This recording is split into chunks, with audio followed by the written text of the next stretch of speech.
X story stream recent articles. The Bernie Sanders campaign is frustrated. Some might even go so far as to say they have had it with all the fake news about the electoral chances of the current runner-up in the Democratic primary race. At least that was the tone of campaign officials' most recent press call.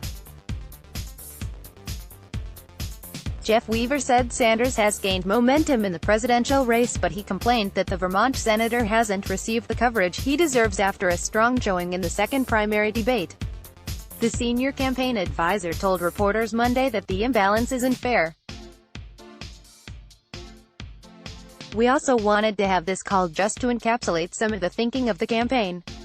Last time there was this experience, which has now been well documented but wasn't recognized by some at the time, called the Bernie blackout," Weaver said of Sanders' 2016 bid for president.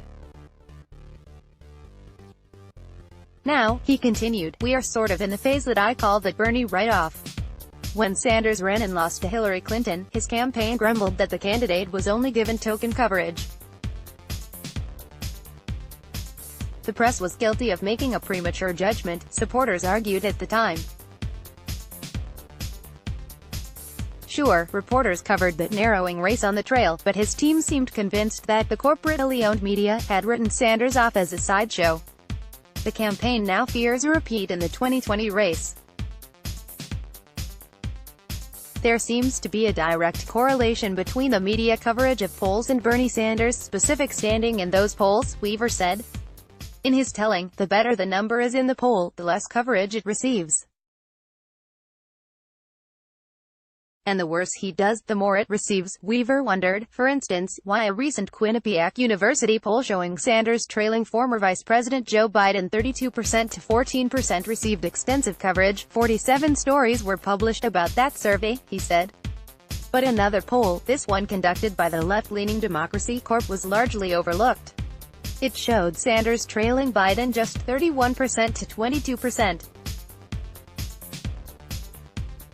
Only 2 stories were written about it, according to Weaver. This led to headlines such as "Is Iowa no longer feelin' the burn?" and "Bernie Sanders 2020 is in big trouble," and it was clear during the call that frustration with the press is growing inside the campaign.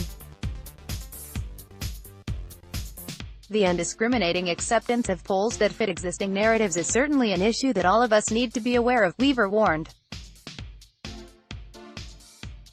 Those comments come at a moment when candidates appear to have become more comfortable criticizing coverage and even confronting reporters.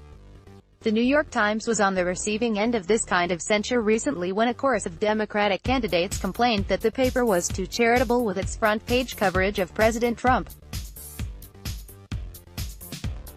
After a speech mourning the victim of the El Paso shooting, the Times headlined its story, "Trump urges unity versus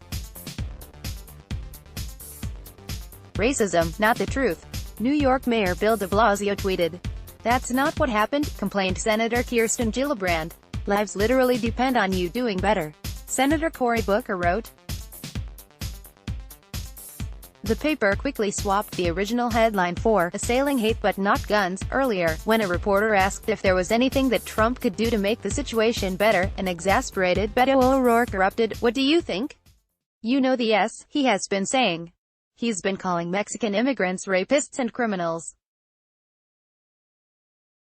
Members of the press, what the F?" The Sanders campaign was responding to stories about polling, not a mass shooting that left 22 dead, and there was measured frustration, but no profanity, on the call. All the same, Weaver took the opportunity to knock prominent news outlets by name. "MSNBC repeatedly puts polling statistics on the air that are not accurate," he said, asserting also that CNN ran an unfair story about Sanders' appeal, slowing negativity at the Washington Post. He added, "Is legion. The campaign is rolling out evidence to support an alternative narrative. The polling data clearly shows that Bernie's campaign is doing very well in a solid second place and has momentum and has made up ground especially after the second debate," pollster Ben Tolchin insisted. "There is a lot of data to verify that, as opposed to cherry-picking a couple polls that don't have Bernie doing as well, which are outliers." The campaign believes Sanders won the last debate and has gained the most momentum afterward. In a memo circulated among reporters, officials point to a 538 analysis showing the bump into the RealClearPolitics average, which has Sanders gaining 2 percentage points after the Detroit contest. The 538's analysis was bolstered by 11 out of 13 publicly released national polls conducted since August 1 that show Sanders in second place to Biden, Tulchin wrote in the memo.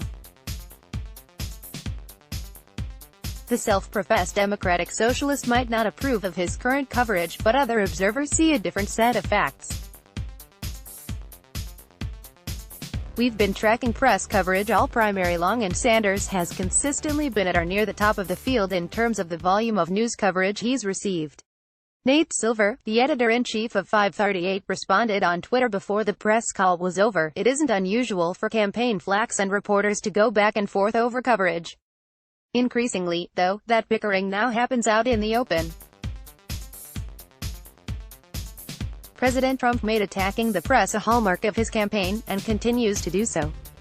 Democratic candidates are a long way off from matching his animus. However, at a moment when trust in the media has plummeted, a July survey by Pew Research found that 6 in 10 Americans think the media intentionally ignore stories that are important. They may soon find it beneficial to follow suit. Let's block ads. Why?